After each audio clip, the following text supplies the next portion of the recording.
welcome to Casual Politics, Dame Margaret Beckett. Thank you very much for giving for giving your time to Casual Politics, and we're very grateful to you for it. First, let me introduce you to our readers and viewers. I know that you need no introduction, but you served under 5 leaders of the Labour Party, but you were junior minister under Wilson and Callaghan, and then until you became deputy leader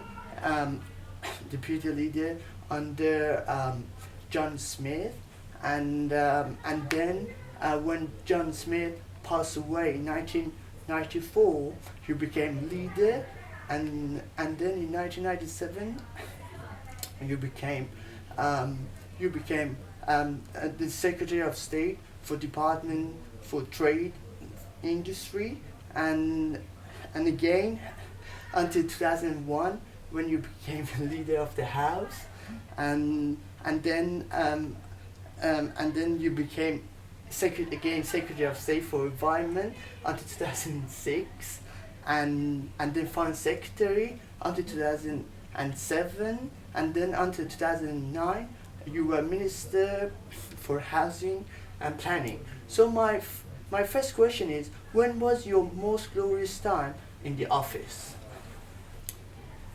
Well, to be honest, I enjoyed all of my departmental roles and was very happy to have them.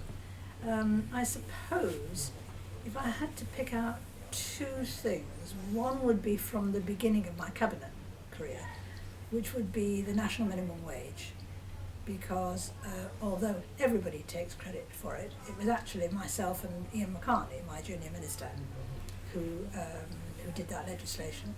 And the other one was the very last thing almost that I did as Foreign Secretary, because on behalf of the government I was able to make a speech in Washington at which we committed the British government to working for the complete abolition of nuclear weapons.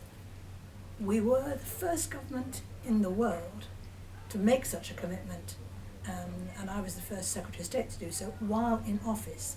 There are many people, I'm happy to say, who have been Secretaries of State for Foreign Affairs, Defence or whatever, who now say we should work multilaterally for nuclear disarmament, but I was the first to do it in office. And would you have wanted to stay longer as Foreign Secretary? Yes, I would have preferred another year or so, but it's in the gift of the Prime Minister. And you served under, as I said previously, under 5 leaders of the Labour Party. I think few of your colleagues have done it. So, which one of them did you feel more comfortable to work with? Well, to be honest, I felt comfortable with all of them. I knew, because I'd worked for the Labour Party for a brief period before I became a Member of Parliament, I knew both Harold and Jim.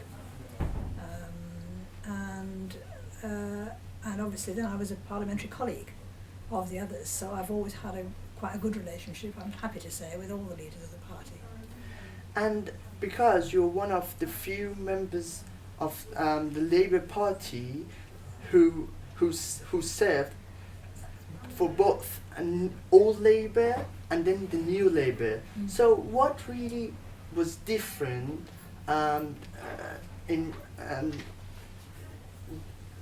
what was the difference between the old Labour Party and the new Labour Party? Was it because of the change of leadership, or because of change of and implementation of new policies? I would say there were 2 things.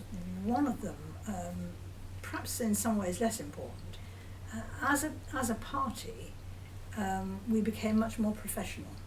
We had to, by the way, because the pressures on us in opposition had become greater and greater, and there was no room for happy little amateurs. So we had to make a lot of changes in our party organisation and machine. But the other and much more significant change that we made actually under Neil Kinnock, who doesn't get nearly enough credit for it, because it was Neil, after our defeat in 1987, who said we had to completely, in the past what happened was that you wrote your manifesto, you stood for Parliament, stood for office. If you didn't win, then you went back into opposition, and you kind of continued with the policies, and you were, a lot of what you did was driven by what the government of the day was doing. So if, for example, the government of the day privatised the electricity industry, you opposed it because you didn't think it was the right thing to do, but then that was your policy that you took in automatically to the next Parliament, to the next manifesto. And what Neil said was, for a long time now, what we've done is to continue with the policies that we had and to react to changing situations. Sorry about that, that's the parliamentary communicator. React to changing situations. Actually, what we should do is stop and take a look across the whole field of policy and look to the future. No political party had ever done that in this country in the way that we did it, and in my opinion, no other party has yet done it. The Conservatives talked about doing it, but they actually didn't do it. And what Neil said to us was, we're now in the late 80s.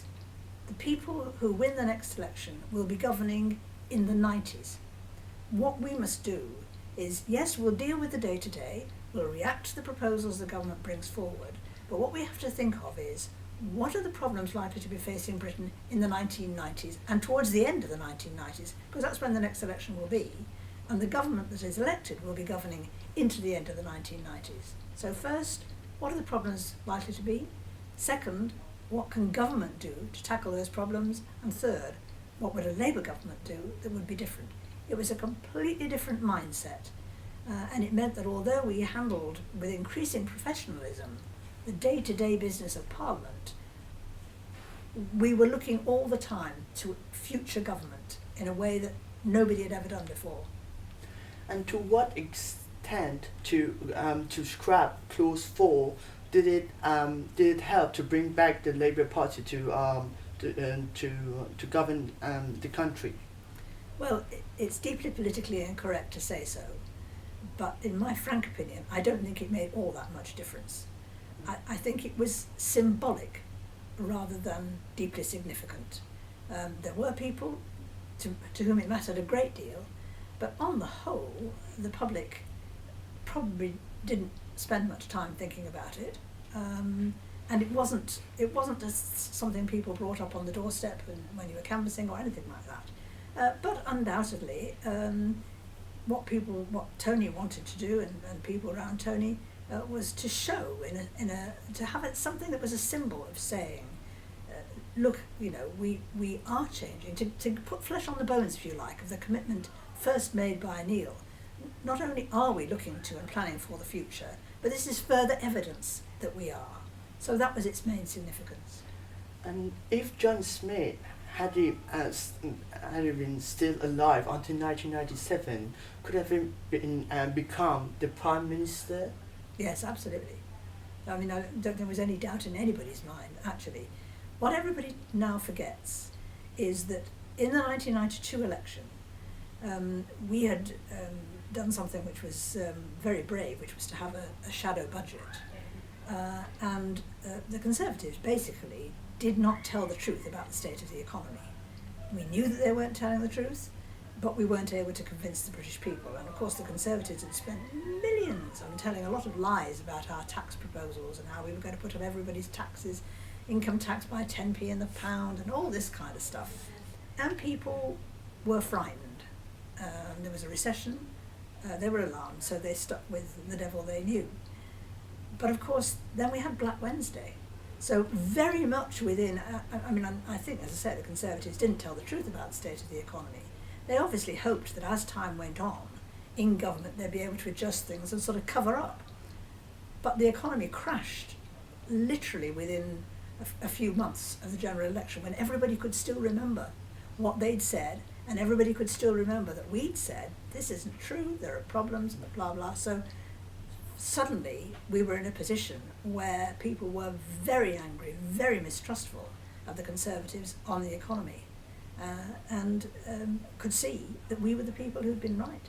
But you were talking about the economic crisis that conservatives they were facing at the beginning of the 90s, in the middle, also in the middle of the 90s.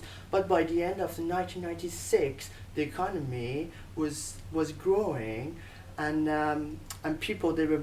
So don't you think that actually people they were fed up with the conservative government after 18 years, so they needed a change, as they were with your party in 2010? Yes, there's quite a lot of truth in that. But what I would also say is that that September crash, when of course David Cameron was a special advisor in the Treasury, that crash was a turning point. People had gone into the 92 election very fed up with the government, very fed up with the state of the country and the state of our public services, but fearful of making a change. And then they thought we were conned. So that feeling that they'd had in the run-up to the 92 election just sort of crystallised. And after that, really, it was all over bar the shouting. Not that any of us dared think so, by the way. We were apprehensive right up to and through the general election campaign. And people would come up to you in the street and sort of clutch your arm and say, "You will do it this time, won't you?" I couldn't stand another 1992. Absolutely, and then to put a new leader, an energetic leader, as he was, Tony Blair, did it had any changes on people's mind to change their mind? So they said we got someone who's younger than our previous prime ministers. Well, not at first. I mean, everybody now is looking back at Tony Blair, the Prime Minister. I mean, Ed Miliband, as you know, gets an absolutely terrible press. What nobody remembers is so did Tony Blair. When Tony was first made the leader, they called him Bambi. And they said he was much too young and inexperienced to be the Prime Minister. So, you know, any leader of the opposition, particularly a leader of the Labour Party, is liable to get a bad press from most of our media. But no, people didn't immediately think, "Oh, great, we've got this, you know, great young man." It was only as time went on and Tony grew in stature, as most leaders do. He grew in stature and people began to see that, yes, you know, he got a lot of talents. And also they got more and more fed up with the major government. And don't forget, they were in complete disarray over the European Union. Déjà vu. Yeah. So they were falling out with each other all the time. And there was Tony leading what was actually, by then, a very strong team, which had been cultivated under Neil Kinnock and John Smith, and a very experienced team. And so, you know, it was something that was a great help to us. And now we're talking about New Labour. Do you think in 2010, as Lord Manderson, one of your colleagues, put a chapter in his book, The Third Man, he said the end of the New Labour in 2010. So do you really think that the New Labour has already ended and there is no more New Labour anymore? It depends on what people mean by that. I mean, the particular, I think those who were involved in some of the planning called it the project. The particular project has run its time. I mean, it was a useful way of approaching the problems that we had then in the late 1990s and in the subsequent years. But by the time we got to 2010, it's like the problem that Neil addressed in the 1980s. A lot of circumstances had changed. A lot of the country had been rebuilt. And as you say, people wanted a change. As it happens, I don't think anybody could have done better than Gordon Brown in steering us through that terrible global recession.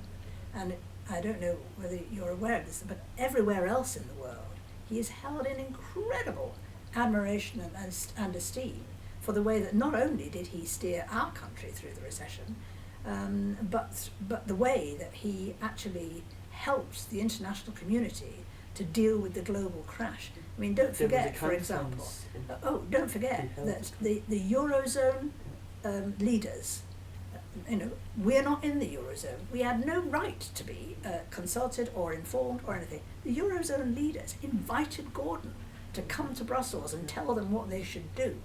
The Americans, everybody wanted to, because as it happened at that time, I think we were in the presidency of the G8, and we had the big G20 international conference, and I talked to somebody once who had heard from someone who was present as a technician at that conference, nothing to do with politics, no particular political leanings, who was just absolutely bowled over by how impressively Gordon handled that conference and how leaders from across the world deferred to him.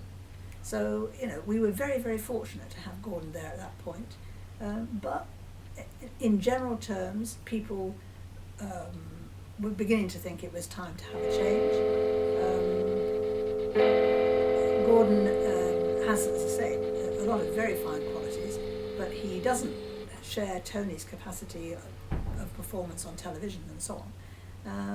And people decided that maybe it was time for a change. But actually, if you think about it, it was a plague on all your houses election. Nobody won.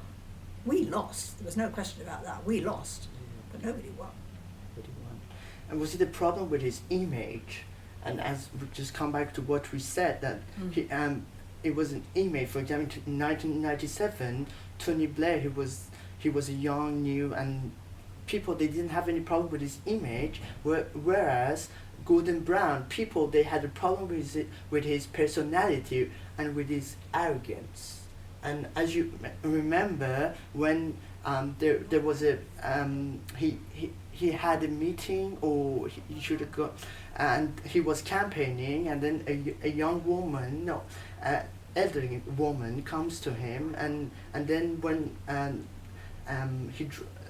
when they go, Gordon Brown says to one of his that bigoted woman, yes. And then they change their mind. So don't you think it was because of his personality and his policies that people disliked him? I think he had a very bad press, but I completely accept. As I say, Gordon's got many fine qualities, but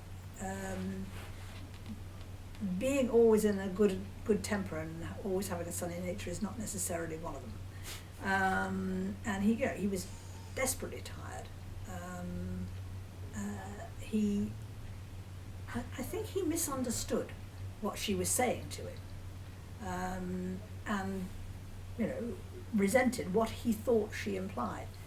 When he realised that she knew what he'd said and would naturally be upset, he was mortified in the extreme. He was appalled. I mean, he would never have publicly insulted her or anything. And as I say, he misunderstood what she was saying. It was very unfortunate. But yes, it did him a great deal of harm. There's no point in pretending that it didn't. Well, that's a great pity, because a lot of people said when he left Downing Street with Sarah and the boys, actually, we're forgetting, he's a rounder person and a nicer person than we were thinking. But for the next general election, why is it harder for your party, and they see and they can feel it, that it is harder to them to win a landslide victory as they had done it back to 1997? Why is it harder? Oh, well, nobody's going to win a landslide, because people are, for a whole variety of reasons, disillusioned with the political class and the political system as a whole. Otherwise, and that's why you're getting all these people who kind of leap up and say, "Oh, it's all right. I've got the solution. I just wave a magic wand. It'll all be all right." That's obviously what some people want to hear. But basically, it is the fact that for a whole variety of reasons, including the global crash, people are very disillusioned with all politics and all politicians. So nobody's going to have a great sweeping triumph, I don't suppose. That makes it harder. And it is, one of the things Eddie's always reminding us of is that in modern times, no government has left office and then been re-elected at the next general election. It would be an unprecedented turnaround to come back after one term in opposition. So although we are desperately anxious to win the election, because we believe, and indeed it's not just what we believe, the government is telling us that if they stay in office, the health service will go, the rest of the welfare state will go, there will be massive changes in a lot of things that people of my generation, and probably right down to your generation, have taken for granted. And basically people will be on their own. I mean, there's a lot of things being said about how there'll be this concession and that concession, and pensioners who've got, will be able to draw on their pension pot and so on. Most people haven't got anything that you could really call a pension pot. And some of the changes the government's making, I don't disagree at all with what they're saying about not having to have an annuity. People have been arguing about that and saying, what could we do that's better for ages? So finding a way through that is not a bad thing. But in the 80s, when I was shadowing Social Security, it was the Thatcher government who made massive changes in our pension scheme. The Conservatives tried to say, oh, it was all down to Gordon Brown. No, it wasn't. It was Margaret Thatcher who completely changed the basis of our pension scheme, and the pension funds, the National Association of Pension Funds, warned the government of the day that if they did that, they would devastate pension provision in this country. Nevertheless, they went ahead and they did devastate pension provision in this country, and a lot of pensioners today are complaining about the impact. And one of the things they did was to bring in this notion of so-called personal pensions, where you're reliant only on your own savings, on your own savings record, on your own earnings, and you aren't sharing the risks with anybody else, which is what insurance is all about. And it was a catastrophe, because the government put in place no protection for people who were conned into thinking, I'm afraid by a lot of misbehaviour in the financial institutions. People were conned into thinking they would be better off. And all these advertisements saying, you put less money into your pension pot and retire at 56 and go and be on a beach in the Caribbean. Huh? You put less in and you get more out? I don't think so. And that's exactly what happened then. And we had the big personal pension scandal eventually. And my real worry is that what the government is saying now is not relevant to a lot of ordinary people. And the people for whom it is relevant, who actually have got quite substantial savings that they can use, they'll be taking all the risk on themselves, and I do worry. We look now at what's happening in our financial services and in our banks. I think most people don't think that the banks and the financial institutions have really reformed all that much from when they caused the global crash. And if they haven't reformed all that much, then we're potentially lining up a lot of people for a lot of heartache and a lot of lost resources.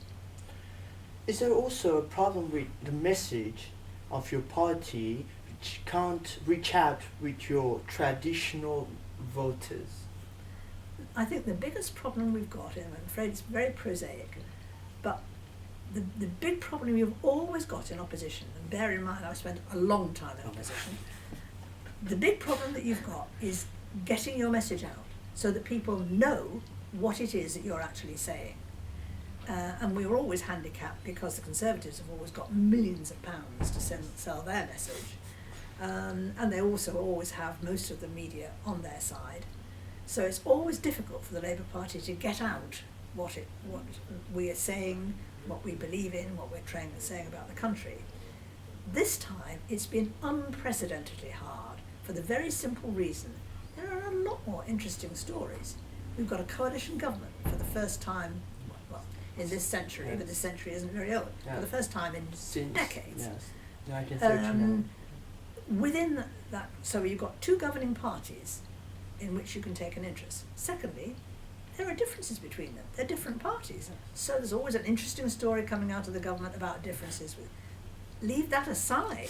And then there's all the rows there are in the Conservative Party about Europe. There are all the rows there are in the Liberal Democrats about what they're doing in government with the Tories. So there's an endless, there's nothing the media like more than disputes and differences and rows.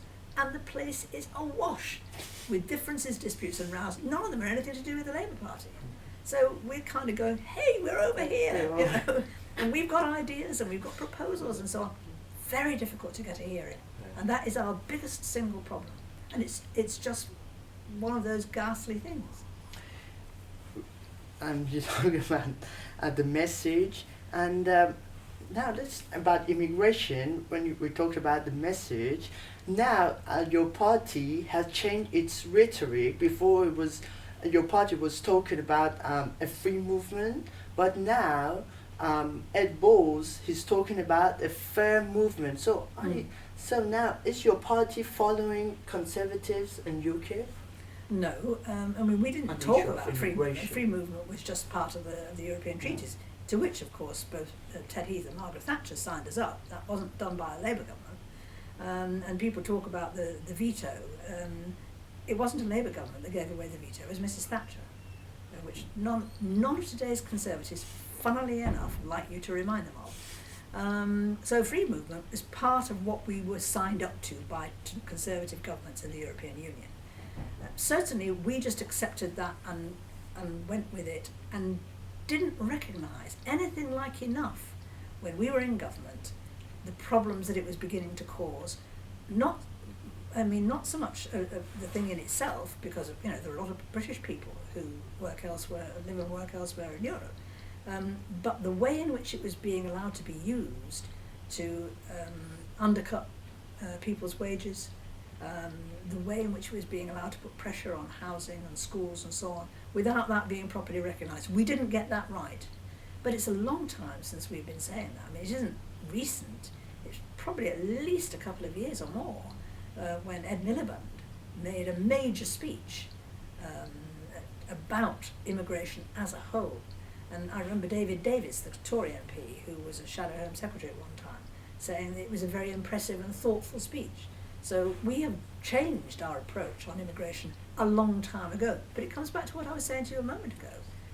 Did that message ever really get across, despite our best efforts? Not really. It is doing now because people are talking about it now. As we had by-election last Thursday in Haywood, and your party scraped to victory, but just 617 votes. So do you think that your party should start taking seriously the UKIP threat? Oh, we've never not taken it seriously. But before the election, you were saying that they were taking away Conservatives' votes, and not you. You mean by they? I don't think you'll find. I mean, yes, you can always find a Labour MP to say something damn stupid. There's no doubt about that. Same thing applies to all the other parties. But I don't think you'll find the leadership saying that we don't take UKIP seriously and that we're not concerned about UKIP, because we are and were. But it is, I think, fair to say. I mean, don't get me wrong. It still means it's a big problem, but it's how you tackle the problem. In Haywood, what happened? We held our vote. Indeed, our share of the vote went up slightly, only slightly, but it went up. Everybody else, their vote collapsed and all went to UKIP. And UKIP, at this moment in time, it'll be interesting to see what happens in the other by-election, but at this moment in time, UKIP is the repository of all protest votes, basically, in a way, but maybe even more dramatically than the Liberal Democrats used to be. And of course, the trouble with a party like that being the repository of the protest vote is that nobody wants to know what they stand for. Nobody wants to hear that UKIP's leader says his heroine is Margaret Thatcher. Their policies on tax cuts for the very rich are the same as the Tories. Their policies on the health service are the same as the Tories. Nobody wants to hear any of that, because it's, don't tell me what they stand for. I'm fed up with everybody. I'm going to vote UKIP. They're the I'm fed up with everybody party. Now, and if that's sustained all the way through to the general election, then it will be a serious problem for everybody. There's no question about that. Do you still think that UKIP is a protest, to vote for UKIP is a protest vote, or not anymore? Oh no, I think it's still mostly a protest vote. The part of the protest is focusing on things like immigration, and to a certain extent, but not so much, the EU and leaving the EU. that's up until very recently, and I think it's only because of the way that it's a row in the parties. If you asked people what they were most concerned about, it was things like the economy. The EU has not been top of their list. It's top of UKIP's list, and it's top of immigration, the list of Tory parties. But immigration, second also. Well, it is now, but it hasn't been until very recently, and I think there is a genuine argument that says that immigration is now the shorthand for worries about the economy. People were saying all the time they were worried about the economy, they were worried about jobs, they were worried about housing, they were worried about schools, they were worried about healthcare. Suddenly, immigration subsumes all of those because in lots of places people feel immigration's making it worse. So you see, is there any link between economy and immigration for you? That's the main link, because and there certainly are parts of the country. I mean, we have got to. Part of what we're saying about immigration is one of the things we've got to do is to tackle the problems that immigration is creating for people. We've got to stop employers from recruiting only from outside this country. We've got to stop employers from exploiting the people that they recruit by not even paying them the minimum wage, so that they undercut the wages of people here and consequently hold jobs that otherwise might be available to people who are in fact already in the UK. So those are some of the problems we've got to tackle to be able to make a difference to the economic impact that is frightening people and for which immigration is now the shorthand. On the NHS, very briefly, Ed Miliband, in your party conference in Manchester, he said that he will fund NHS with 2.5 billion extra, and he said that through mansion tax, hedge funds, and tobacco levy. But there was a report published a few weeks ago by King's Fund, and they said that it will go nowhere near meeting the demands of the NHS and social care. So do you think, is it the time for your party to listen to MPs such as Frank Field, who proposed since May that we should probably think of insurance? So wealthiest pensioners, like in France, for example, you pay for your insurance and then you get the service when you can get the service. Two things about this. First of all, Frank always has interesting ideas, but and Frank and I have had this conversation over decades. Frank has always wanted to completely change our pension system and make it into a funded pension system. In other words, people have to pay a lot more now for something they're going to get in 40 or 50 years' time. No government has ever felt inclined to make people do that, because of course you don't stop paying the pensions you're paying now. You just so. As I say, Frank has lots of interesting ideas, and they're worthwhile ideas because sometimes it sparks something that actually maybe you think you would do. But what is being left out of this conversation about the precise proposals that we're making about money into the health service as such, which is more than anybody else is suggesting at the moment, even though I know people like the King's Fund say it's not adequate. But one of the crucially important changes that we want to make, and we've been discussing this since just before we left government, is to integrate to an unprecedented degree health and social care. And so if you can do that in a way which really works well, there are potentially service improvements and cost savings. You'll find that the Prime Minister is constantly saying, he was doing it today at Prime Minister's Question Time, the Labour Party said they would cut spending on the NHS. That's actually what you might call being economical with the truth.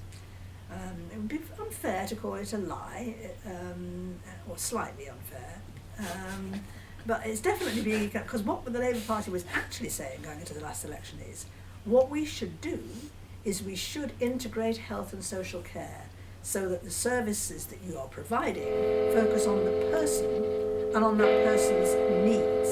And if you do that, you well make substantial savings. But what we were also saying, what Andy Burnham, who was then the Secretary of State, was saying to the Conservatives was, it's a con to say, as you, the Tories, are saying, that you will protect the health service budget, you will freeze and ring-fence the health service budget, because if you ring-fence the health service budget but you cut social care, you're actually undermining what you can do for the health service. And it's a dishonest thing to do, and we are not going to do that. So we're not saying, yes, we will ring-fence health spending, because we're saying you've got to put the two together and introduce a new care service which is more appropriate to the needs of the 21st century. The health service is a wonderful creation, the creation of a Labour government back in the 1940s.